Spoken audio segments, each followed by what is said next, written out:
Well, here goes a little bit of training around the Meanwell product line, I think more for intros.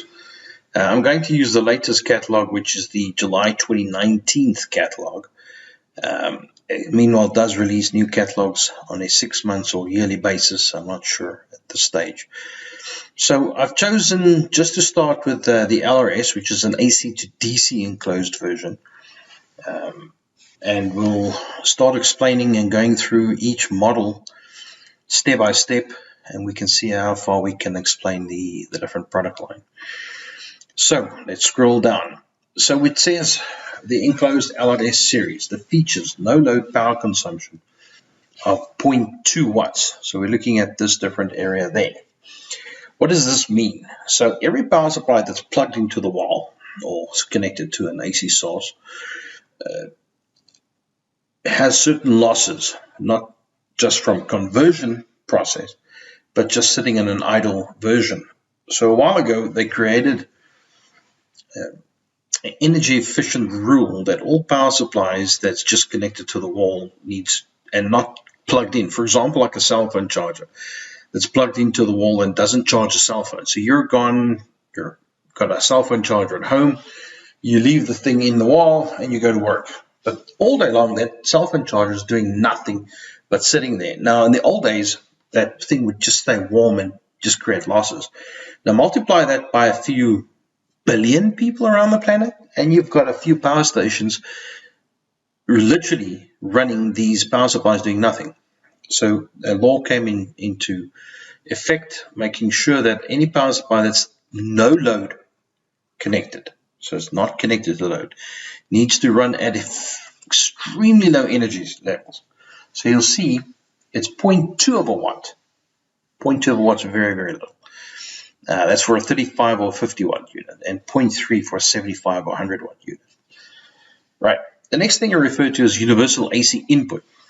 Now, that is specifically referring to a full range. So if you're in North America, it's a certain voltage range.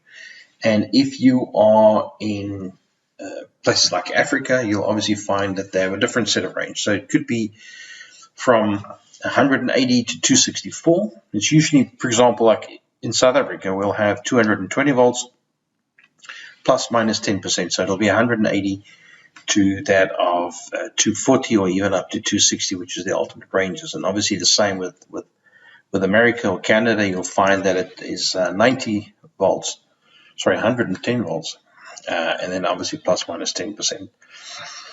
Now, if they refer to the withstand voltage, so what happens is every voltage line, can have surges. So as they generate the power, or there's harmonics, or whatever the case is, these voltages can surge. So for a period of 5 seconds, it can surge to 300 volts, which is surpassing the 260 volts AC maximum level. So it can handle that for 5 seconds. Well, obviously we'll discuss the 1U profile, and we're looking at what is 1U, what's the meaning of it, what is the 5G vibration test level, what does it mean to run up to 70 degrees Celsius, short circuit protection, and so forth. And obviously what is the compliance levels, the altitude levels. I think it's maybe important to discuss where we talk about if you're looking at something that's operating at sea level versus at higher levels like Johannesburg, you'll find that the air pressure is less, and obviously that has a severe impact on the operating and the cooling of the product line, and versus that of, for example, the Andes Mountains. So that's very, very high up in the air. The air is very thin. There's not a flow of energy. So obviously all of that has an impact, a heat impact on the different items. Okay. So we'll talk about this area at a stage. We'll start looking at the protection or the certification that it complies to. For example, that's the CE or the CB report. Obviously the TUV is a testing certificate. The UL, although it looks like a RU, Russian RU, it's the American laboratories. And there's a few other ones that I'm not fully aware of. But I think let's start the video first with just going through the basics. So We've got, for example, the AC input range. So it can handle anything from 85 to 64 volts, 264 volt. Now for South Africa, it has an impact. Countries like Canada has an impact. So you can have low voltage from 85 to 264 volt, which is theoretically in Canada, you'll mostly have a higher voltage underground. But above ground, you'll mostly find, I'm talking about mining as underground, you'll find that the 110 volt is more than sufficient. In countries like South Africa, the 220 volt is sufficient.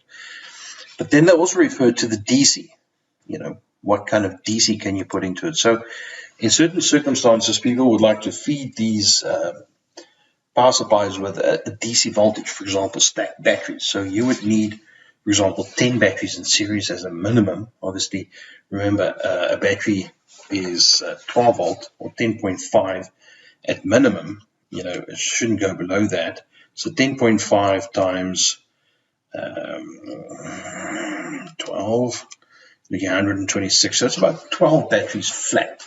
Now, if you look at a battery being charged to the maximum, let's call it 14.2 times 12 will give you 170 volts, which is perfect still in range. So you've got about 12 batteries that you can put in series to supply this. Now, how does this work? Obviously, every power supply has a full wave bridge. So if we look at a full wave bridge, the description of a full wave bridge looks like this. So you've got your AC coming in, and obviously during the positive cycle, it'll conduct through there, okay, and through there.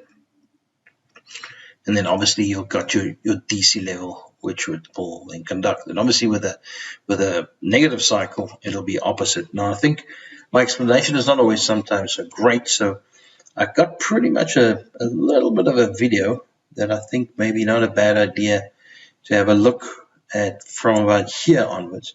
VCD is applied across the bridge configuration and the DC load, then what will happen?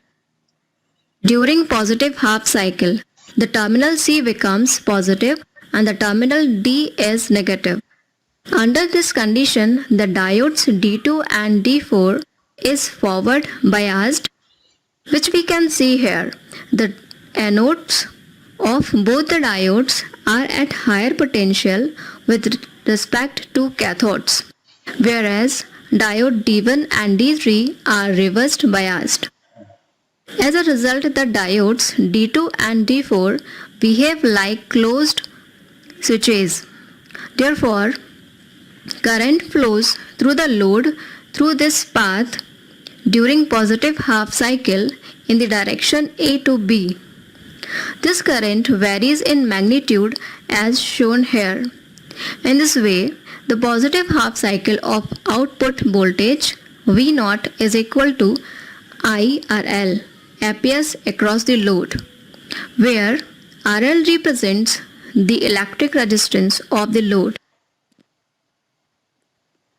During negative half cycle, the terminal C is negative and D becomes positive, thus D1, D3 are forward biased and D2, D4 are reversed.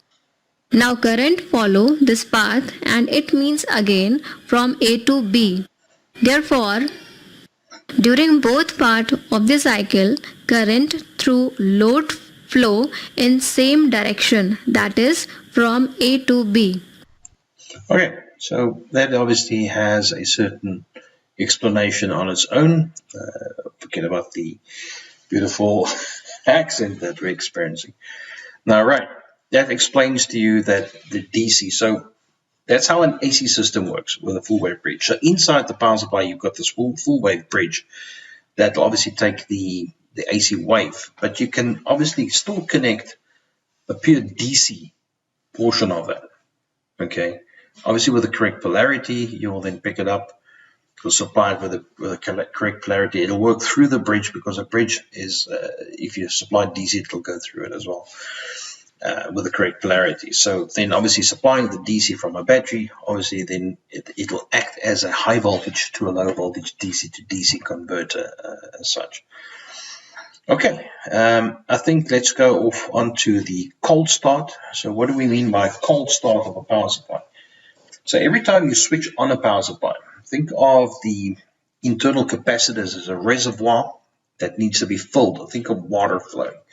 So you switch it on, these capacitors need to fill up. So at that instantaneous moment, obviously up to 45 amps can then flow into these capacitors to fill them up for a very short period of time, but it still happens and still occurs. Now, obviously, that needs to be able to be supplied via the breaker. Now, remember, in an electrical circuit, you have a breaker that protects a circuit from overcurrent, and if during an overcurrent, obviously a cable can burn.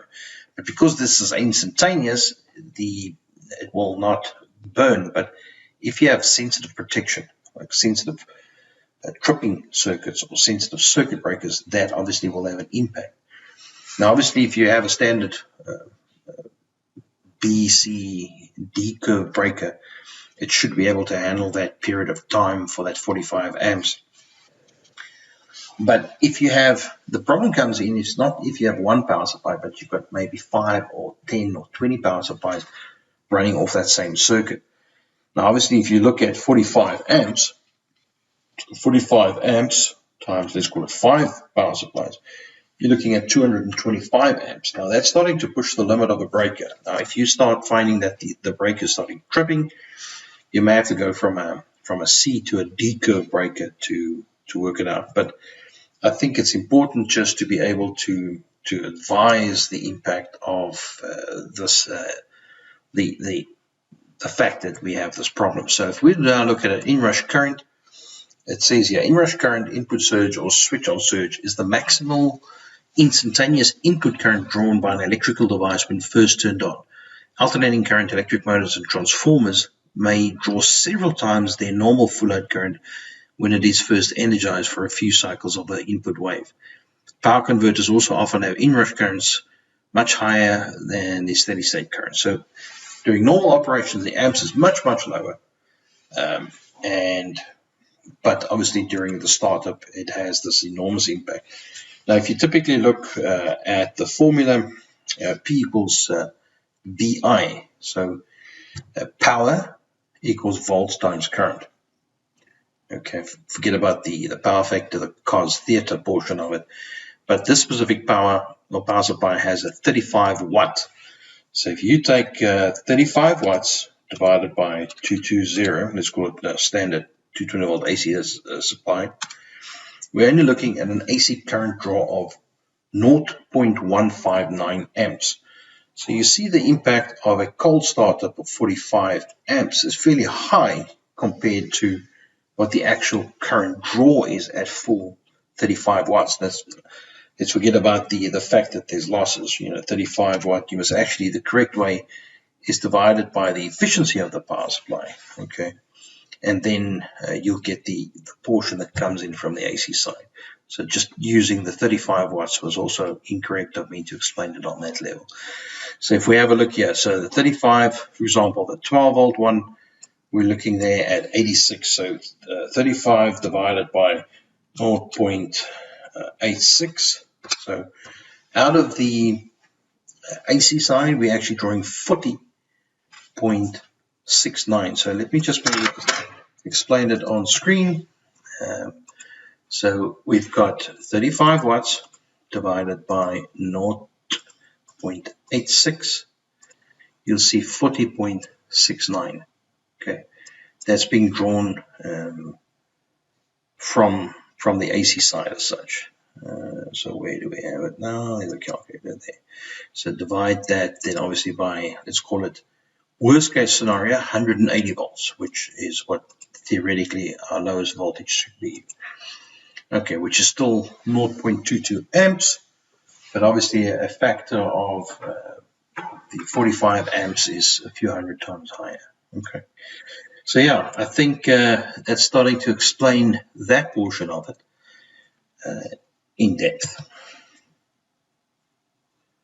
Right, so let's have a look.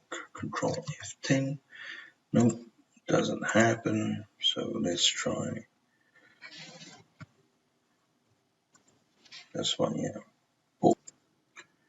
Right, if we now look at the next portion, which is the DC adjustment range, it says plus minus 10% by potentiometer. If you look at that area there, there's a potentiometer that they're referring to. As you turn it, obviously the output voltage, depending on what model you have, argumentative sake, we've got the 12-volt series, so you'll have your 10% up and 10% down. It's not always a guarantee because remember it's an analog circuit, so you can approximately, maybe sometimes more, sometimes less. The problem is we've had sometimes a client gets, for example, a 12 volt becomes 10% is 13.2, but he was able to set it to 13.8, but that was the fruit bowl of components that went into that specific model that he tested. Maybe 6 months down the line, 1 or 2 items changed, and he doesn't get the 13 point, and now it's 13.6. Now his design doesn't work, and he's all pissed off with it. So I think it's more important in that sense to make sure that the 10% then is achieved downwards. Okay, so you've got maybe the 15 volt that can go down to 13.5, but you can easily reach your 13.8 voltage according to that. Okay, so we can adjust the output. The overload protection. So obviously the power supply can supply 100% power, but that's also temperature related. So let's go to this circuit here. You see there, right? So you can supply 100% load, supplying it to 230 volts, up to around about 50 degrees Celsius. From that downwards, if you go higher, now that 50 degrees doesn't mean it's ambient outside 50 degrees. It could be the 50 degrees inside a box that the electronics have been enclosed and installed. So as soon as that environment that the power supply is installed exceeds 50 degrees Celsius, we now need to run the power supply at 60% load. I always refer to it back as a motor car. You don't want to rev that car to the maximum revolutions because it's very easy for the engine to get damaged during that process. So rather specify or size a power supply pretty much to 60% capacity. Okay, that means that power supply will never get strained in terms of temperature and get hurt as such. Okay, wise for speccing a power supply. Obviously, every power supply can supply for short periods of time an overload. Now that 150%, now if you look at argumentative sake, let's go back to the LRS. So we can supply 3 amps, right? So if we take 3 amps, 3 times 1.5 equals 4.5. We can supply 4.5 amps. Okay. Usually it's for a very short period of time. It's not for an extended period of time. So for instantaneously, you can go to 1.5 amps. But what does happen is if you stay in that portion or you exceed it in terms of time-wise, you'll find that the power supply will then switch off. Okay. And once it's switched off, the specific unit called hiccup mode. So if you, for example, put a short circuit onto it, asking for far exceeding the 150% because it wants infinite energy, the power supply will switch off to protect itself, but then it'll try and recover itself. So then it obviously will run away again and switch off, and that's what we refer to hiccup mode. You physically actually hear the power supply click, click, click, make a little noise like that as it tries to switch the power supply on and off. This is obviously not a good scenario for the power supply, but it is a protective level it will operate in. Certain power supplies do not have hiccup mode, but we'll obviously then revert to it and look at those items once we get to them. Some of them switch off and stay off, and the only way to do it is to recycle the power. So if you put the AC power off and put it on again, obviously we're removing the short circuit, and the power supply will then switch on. But we have had scenarios in the field where the electronics then stay in an off condition, and the clients are not particularly happy. Okay. So now if we look here, that's an overload. Okay. An over voltage protection. So should you find that the unit goes into an over voltage condition, that's usually in a component failure. So the sensing circuit of the unit has damaged. So if we look at detection circuits, you'll see there, as you go through the filter, the AC comes in, as filter gets rectified, then it starts switching. Okay. And then it has a feedback circuit. So if it picks up that this voltage is going into an over voltage condition, the only thing then to recover the unit is to switch it on and off. But if you have a damaged component which burnt out, for example, you have a power supply without a blocking diode on the outside connected to a battery. The power supply is switched off, the energy from the battery flows through the feedback circuit down to earth and damages the feedback resistor. Then the unit will go into an over voltage protection because it's now superseding the 135% because it's trying to open up, but it's not seeing the voltage. So it's obviously reaching a certain voltage, it goes, oh, switch off. Now that doesn't get fixed by putting the AC power on and off. It gets fixed by replacing the component or replacing the power supply. The next that we have in explanation is the input to output withstand voltage. Now, what they refer to here, you still have this circuit here. So you've got maybe a spike from a lightning or some kind of energy that comes through. You've got a very high voltage coming through here, and that goes and breaks through and goes nuts without the electronics, and it wants to go out this side. So there's certain criteria which the power supply have been designed. So from the input to output, it can handle up to 4 kilovolts AC, 4,000 volts. Okay. From input to ground is 2 kilovolts. From output to ground is 1.2 kilovolts for a maximum of 1 minute. Now remember, you're supplying that kind of voltage to the power supply. Of course, things are going to be popping and screaming and exploding. Cannot handle that voltage, but it won't go through the unit unless it supersedes those voltages. Now, this is, for example, if the power supply is connected to very other expensive electronics, for example, like a laser monitor or something that costs thousands of dollars.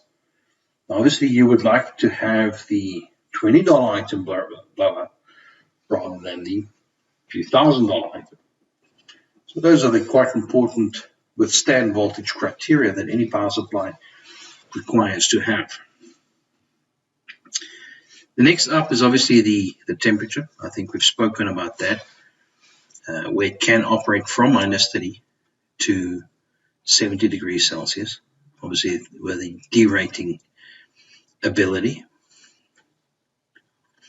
We can see that it can operate here, but obviously if you start running at minus 30 temperatures, you're starting to get into the maximum portion of the power supply. So you can't really have this thing in extreme cold. It needs to be in an enclosure where there's a certain protection level. Obviously for our Canadian clients, that is a very important item. For the African clients, it's not an important item, but I think it's quite important that we keep this portion in mind when we do sell the product line to the client, that it does require some kind of enclosure so that those temperatures are never reached, because obviously we now need to degrade the power supply to only 75%. But it once again comes into my personal philosophy with a power supply. Whether it's heat related or not heat related, I always say that we need to run the power supply at 60% load. So even if you look at 30 degrees Celsius, which is quite excessive in general, If you rate your power supply at 60%, heat is not going to be a problematic item up to 70 degrees Celsius, which superseding that is very hot, and minus 30 is very, very cold. So the power supply should be fine when we do operate in those environments. The safety standards I'm not going to touch now. I think it's a specific training on its own. But these obviously refer to certain noise levels that it doesn't interfere. So as the switching, remember, power supply is a switching device. So as it switches, it then obviously creates a noise. So the switching portion comes in with the DC chopper. I will then explain a little bit more in terms of the DC chopper at some other training portion. So obviously we're looking at the connection, which is a 5.9.5 pitch. And what they do is they're referring to it here. Those terminals there. So there's 1, 2, 3, 4, 5. So you've got live, neutral, earth. This is your AC supply. Earth is always connected to ground. L is the live portion of the transformer, and N is the neutral portion of the transformer. As we take the conversation further, so we've got the live, neutral, earth, and obviously the negative and positive connections. Your earth is obviously earth, it's always connected, and live and neutral. So what is the live and neutral? I think it's maybe just important to step over that portion. So just explaining, if we look here, so you got a power plant that creates energy. The voltage is stepped up, it's transmitted, it's stepped down. And then obviously the consumer gets used as that voltage. So you've got a local distribution. This is very high voltages. So you're looking at maybe 230,000 volts or 500,000 volts that you're looking at on the transmission side. This may be stepping it down to 22 kilovolt, and then they step this down again from 220 to maybe a 380 volt. But that 380 volt, so you'll see they always transmit the 3 wires. Okay. Now that typically is connected, if we want to put it that way, the 3 wires as a delta. This is a delta connection. Okay. So we're looking at here, maybe let's look at this as a 22 kilovolt side. So you've got between that phase and that phase 22 kilovolt and that 22 kilovolts there. That gets converted. This is in a transformer. Transformer converts the voltages down to 400 volts AC. So between that line and that line, you'll find it at 400 volts AC, 3-phase, or that line and that line, or between that line and that line, Y&B, you'll find it 400 volts. But the center point of that transformer is the neutral point. So then when we refer to supplying 220, it's either one of these 3 phases that's now inside the building. Between that point and neutral, you're looking at 220 volts. The 220 volts is obviously then used as a supply source.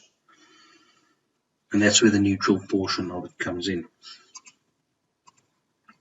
So there's the live from one of the transformer points, and there's the neutral point. And the neutral and earth is really the same point because that earth gets bonded. We'll refer to that as T and CS or T and C. Those are earthing standards, whether you earth the equipment at the transformer supplying you, or you earthing it at the transformer supplying you as well as the house, or you earthing it at the house. That's an earth rod is connected into the ground. Maybe just explaining to you what an earth rod is. Earth rod. This item, see, there's a typical picture. So an earth mat is created, an earth rod is then stuck into the ground, which connects to ground, and you have an equipotential of earth. So it's a relevant point. So you don't have a floating voltage where the voltages creep up and down according to whatever's happening on the circuit, but it always keeps it down to a specific level. I think that is important information that is sometimes overseen and not always spoken about, but it's very important, required into this. Right, so that's a much wider conversation around terminals, but it shows you. Obviously, this is the dimension of each power supply. These are millimeters, the length, the width, and the height. It's pretty much straightforward. So the next thing that we're going to be touching is tolerance. Tolerance, ripple and noise, and efficiency. So I'm going to just quickly find it for us. Okay, so if we look at tolerance, remember we spoke about the input voltage that can vary. Now, I'm talking about the AC side, so either the 110 or the 220 can have plus minus 10%. So if we're looking at a 220 volt system, you can run from 180 to 264 volts. Now, on the same effect, as it goes down to 180, you don't want this output voltage to also now go down 10%. So you don't want it going down to 10.8 volts. You want that thing to stick within 1%. So doesn't matter if the input changes from 180 to 2 or up to 264, the output is going to stay stable between 12 volts and 1% of it. Okay. So 10% obviously is 1.2 volts. 1% of that 0.12 volts. So as it varies, you can go from 12.12 to 11.88. Okay. So those are the maximum variances that this power supply output will stay stable. So that's what that 1% specifically refers to. Now, ripple and noise. So if you look at the formula for ripple is the DC content, right, on AC. So remember, we've had the full wave bridge conversion. So you've got a little bit of AC content that's still back there. So let's just have a look. Maybe that ripple. Ripple in electronics is the residual periodic variation. Remember that portion there of the DC voltage, okay, within a power supply which has been derived from the alternating current source. This ripple is due to incomplete suppressions of the alternating waveform after rectification. Okay, ripple voltage originates as the output of a rectifier of a generator. So if we look at the percentage, so there's always a little bit of noise that is left on the DC, a little bit of DC that is on the AC circuit, okay, and that is called noise, ripple and noise. Now, just explaining, in the old days there was a lot of noise issues. So for example, you would put your hairdryer on and your TV would start buzzing. It's because of these electrical interference it would send through there or during the process of conversion. So you don't want that noise from a microwave traveling from the microwave through to the different electronics. And the same is happening as the AC, the noise. You don't want that on the DC side. Okay, so therefore it only allows an 80 millivolts. So it's the amount of DC over the AC value. So if you take a multimeter, you put it on the DC side, you measure the DC, you look at the AC, okay, and then you get 80 millivolts. Very, very small, but that definitely has a process. Now, efficiency, everything we know has losses. So as you convert from AC to DC, you have certain losses in heat, and that heat obviously creates the efficiency. So a power supply, the more efficient it is, the less power is going to be drawn from ESCOM or from the utility supply, which means that if you take 1 million power supplies running at 0.82% efficiency at argumentative sake a kilowatt, so you're looking at quite a bit of losses there. Multiply that by 1 million power supplies, it's a power station that is used or lost just in the conversion process of power supplies. So actually, the best example is to look at that. So you have to look at the amount of power supplies that you sell. So argumentatively, like we sell, let's call it 50,000 power supplies per year. So if you take 50,000 power supplies, right, let's call it 0.88 efficient, right? So 50,000 times, let's call it a kilowatt, okay? So looking at 50 million watts divided by 0.88. So we can look at 56 megawatt required from a power station versus, let's call it, if it was 100% efficient, 50 megawatts. And that 6 megawatts is enough for, at this stage in the country, for creating load shedding or not. So the impact of having efficient power supply is very, very important, because the less or the more efficient it is, less power is being drawn from Eskom as such, or from the utility supply. I need to speak for both countries. In closure for the first training session, I'm just going to add a small little video I think is very important, especially if you're coming from a background where you don't know what volts and amps is. I think just have a quick browse of this. This is volts, amps, and watts explained. So when you get your home energy bill, it lists the usage in kilowatt hours. But when you go to the store, you'll see things like 12-watt light bulbs, 9-volt batteries, and vacuum cleaners with 15 amps of sucking power. But what do these numbers even mean? I mean, why do we have so many different units to measure something that seems as straightforward as electricity? Surprisingly, the answer isn't just so appliance companies and physics professors can confuse you. It's because several important things have to happen in an electrical circuit for electricity to flow and for work to be done. You can think of a circuit kind of like the faucet on your kitchen sink. If you want water to come out, you need two things. You need the water itself and some pressure to force it through the pipes out your faucet and into your neti pot. Similarly, an electrical circuit uses electrons to carry the electricity, kind of like the water in our faucet analogy.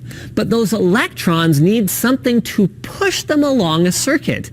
This electrical pressure is what we call voltage and is often provided by two terminals, one with a positive charge and one with a negative charge. So on a battery, electrons flow from the negative end through whatever it is you're trying to power and then into the positive end where they'll stay unless your battery is rechargeable. If you're plugging something into the wall, this voltage is instead provided by your power company. And although voltage just measures how strongly electricity is being pushed through a circuit, it's important because many circuits are designed only to accept a certain number of volts, which is why the hairdryer you bought in Monaco might release magic blue smoke if you plug it in New York. So now that you know what volts are, what about amps? Well, in this context, amp isn't short for amplifier, but rather for ampere, which is a unit of how much electrical charge is flowing past a given point in 1 second. So when you put volts and amps together, you can tell how much current is flowing and how hard it's flowing. Multiply these numbers and you get, finally, our third unit, the watt. Let's go back to our water analogy for a second. Let's suppose you wanted to spin a small water wheel because you just like watching things spin, or I don't know, maybe you have it hooked up to a generator. Let's say you have a really powerful water pistol that forces water through a tiny nozzle. Even though the small nozzle means the total volume of water flowing per second isn't all that much, you wouldn't want to fill your swimming pool with it, the high pressure creates a strong jet that can spin the wheel easily. But suppose instead of a water gun, you have a much wider hose that doesn't push the water out nearly as strongly, but because the hose is a lot wider, more water flows per second overall, and the wheel ends up spinning at the same speed it did with your water gun. If we think of the hose and the water gun pushing out electricity instead of water, we could say that they're delivering the same number of watts. For a more practical example, let's say you have an 1100 watt power supply for your computer that's drawing full load because you're rocking 4-way SOI or something. So if you plug that into a standard 110 volt North American outlet, some simple math tells you that 10 amps of current is running through your power supply. But if you take that same power supply and use it with a 220 volt European outlet, you're only drawing 5 amps. But since the amount of power in watts is the same, your computer will work just fine in both places, even though you're using different volts and amps. Well, that makes sense, Linus, but why the heck then is my energy bill in kilowatt hours? Is that a unit of time? No, actually, scientists are just mean. It's a unit of energy. Watts and kilowatts express how much energy is consumed per chunk of time, something scientists call power, which is not the same as energy. But if you multiply a kilowatt by an hour, the units cancel and you're left with a number that shows how much energy that you hogged by running your air conditioner, gaming rig, and novelty lava lamp all at once. But what if you're more concerned about battery capacity instead of what's coming out of your walls? Well, if you're buying a replacement battery or a battery pack, you might see their capacity listed in milliamp hours, again not time. Doing the math shows that this is a unit of charge, not energy or power. So going back to our water example, this is like how much water you have in a bucket, not how much is flowing or how fast is flowing. So a bigger bucket means you could charge your phone more times, and you can learn more about that and battery banks in this video here. So go forth then with your newfound knowledge and expertly buy the right voltage adapter, install the correct power supply, or just ace your electrical engineering exam if you want to do more with your life than work for some second-rate YouTube channel. But Okay. Without going in depth about that thing, I think it's important to explain what volts and amps is, but that pretty much covers this portion explanation. I just want to have a quick look at the rest of the stuff here, see if we've pretty much covered everything. So yeah, we're looking at the wattage of the power supply, the ripple and noise, which we spoke about, the voltage adjustment, the voltage tolerance, the load regulation, it's where the load won't go up and down, setup and rise time. So that's the period of, remember, from switching the power supply on from 0. So you put the circuit breaker on, you energize the power supply. It takes about 1,000 milliseconds or 30 milliseconds on a 230 volts AC system. Okay.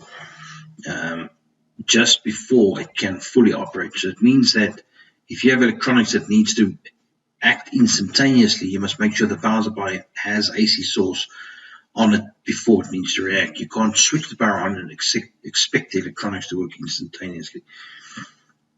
We spoke about the AC input or the DC input. We're looking at the frequency range. So remember, as power is created, it's created in hertz. Okay, I think here's a better explanation in terms of frequency. A sine wave is a smooth, repetitive waveform. One completion of the repeating wave pattern is called a cycle. The time it takes to complete one cycle of the wave is called the period. In this example, the time it takes to complete one cycle is 0.25 seconds. So this waveform has a period of 0.25 seconds. The unit of measurement of wave frequency is called hertz. A hertz is equal to the number of wave cycles occurring in 1 second. For this wave, there are 4 cycles in 1 second. Given that frequency is 1 over t, or period, then the frequency is 4 cycles in 1 second, or 4 hertz. The highest point or the lowest point of an AC waveform are referred to as peaks. Peak amplitudes or values can be measured in the positive direction starting from the baseline or in the negative direction. The peak-to-peak value is measured from the negative aspect of the waveform to the positive aspect. In symmetrical waveforms, the peak-to-peak value is twice the peak value.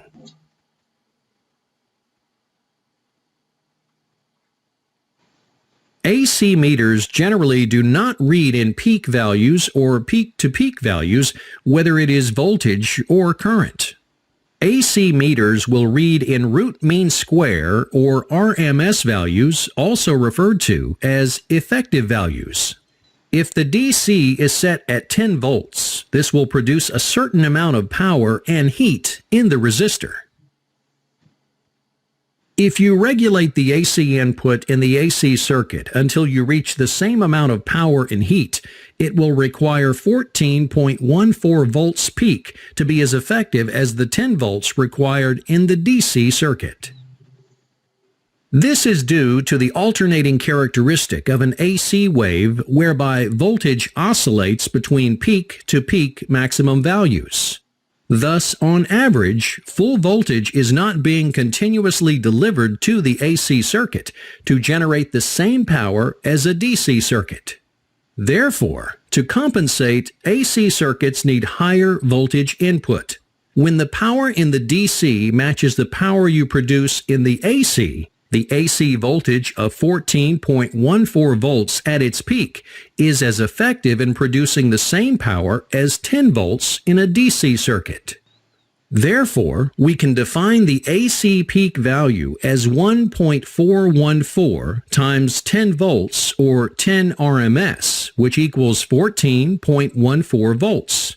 You may also want to determine the RMS by dividing the AC peak value of 14.14 volts by 1.414 to get 10 volts, or... I think they've gone a little bit too technical there, but it is exactly a good explanation of that portion. Okay, we're looking at frequency, looking at efficiency, we're looking at AC current. It's the AC current drawn from the AC side at 230 volts. So a lot of clients would ask you, what's the actual amperage being drawn from the AC side? And you can immediately tell them, listen, it's 0.42. Okay. Now, obviously, that's the maximum if you're looking at this range. Obviously, the efficiency of, I think the 5 volt was the worst. Yeah, there's the efficiency was the worst. So obviously, that specific model would be drawing the 0.42, as it would be less for the 0.89 one. Okay, but it's good enough to give the people the answer of 0.42 amps. The cold start, we spoke about that. That's the inrush current. So you need to size your breakers according to that. And then leakage current. So leakage current comes in quite important. So every circuit, electrical circuit, has remember we've got an input and you've got a ground. So the energy is going from the input, switching through the power supply into the output.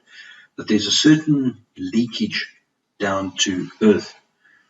Maybe we'll explain it a little bit further when we go to medical power supply. So this specific power supply they're referred to as 0.75 milliamps. Now keep in mind, if you do have very sensitive electronics, as in a hospital, you'll find that that leakage current is unacceptable. That could cause a minor shock to the person. Now remember, this is not a shock as you touch the power supply, but it could create that energy flowing on the ground level. So on the electrical ground level, now if you've got multiple power supplies running off the electrical ground level, that earth pin that's not stuck into the ground is maybe far away somewhere in the hospital, and now you're raising the equipotential of the earth at that specific point, which then could cause like a slight shock and could kill someone. And therefore this power supply is not used for medical conditions because of that slight leakage. You would never know it. You could touch the power supply, it wouldn't shock you. But that small 7.75 milliamps, right?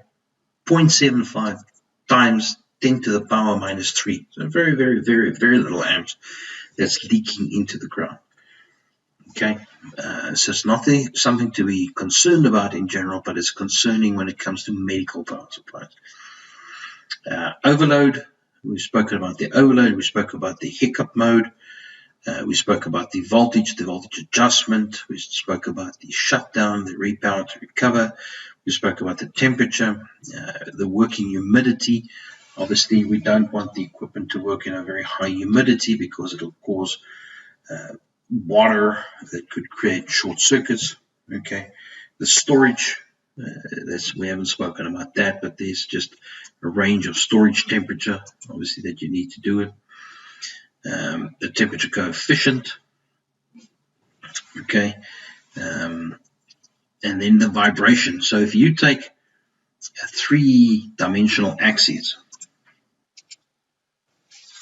vibration, so the vibration, they can test it in an x-axis, a y, and a z, so it's in all 3 directions. Okay, they basically take their power supply and they shake it, and they make sure that the components don't come loose. For example, if you put a package or a power supply in a vehicle or a truck, this truck will obviously move forward and backwards as it's rocking with stopping and starting. And obviously, if it goes from left to right, as the truck moves left to right, or with bumps, it'll go up and down. So it's the X, the Y, and the Z. So there's a certain amount of bumping, and it can handle up to 5 Gs. Now, I don't have to explain Gs. Just think of fighter aeroplanes and the Gs as it moves up and down. But the typical look and feel of a testing machine is typically like this.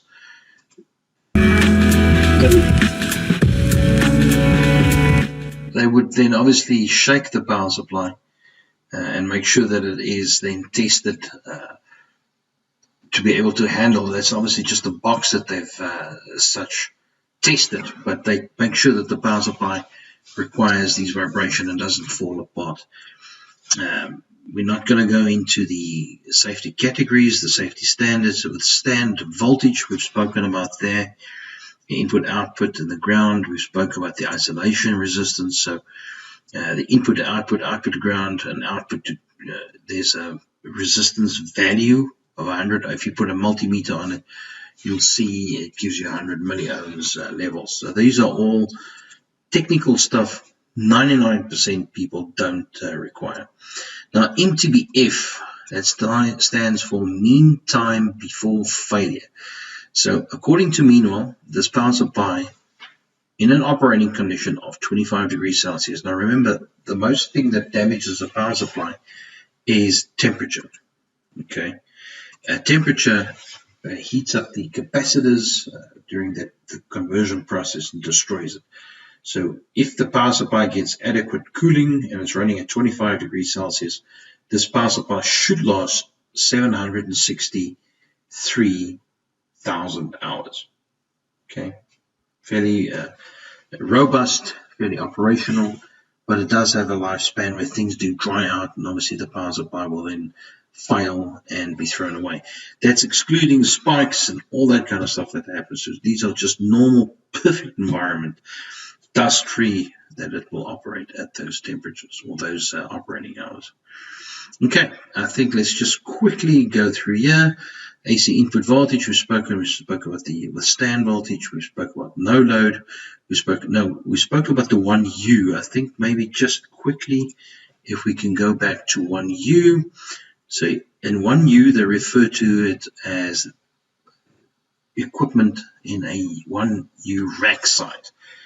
A U is that's what it looks like. Okay, so if we look here, a rack unit is measurement used to describe the height of a server, network switch, or other similar device. 1U is 44.45 millimeter or 1.75 inch.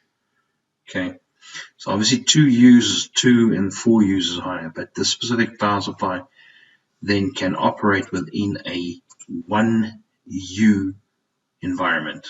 Okay, that's quite thin. We spoke about the operating temperature. Short circuit overload protection, cooling by, there's no fan that is required to cool the power supply down. The AEC compliance we spoke about, so these are people that do require that you have the safety standards, so it doesn't create energy surges or noise factors in the industry affecting other electronics. It can operate at altitudes of up to 5,000 meters, which is far beyond what most people operate. Obviously, the withstand voltages, the 5G is quite high. We've spoken about their efficiency, the long life, reliability. The LED indicator, these are pretty standard. I wouldn't call it anything perfect. Overvoltage category 3, I'm not sure what that specific refers to.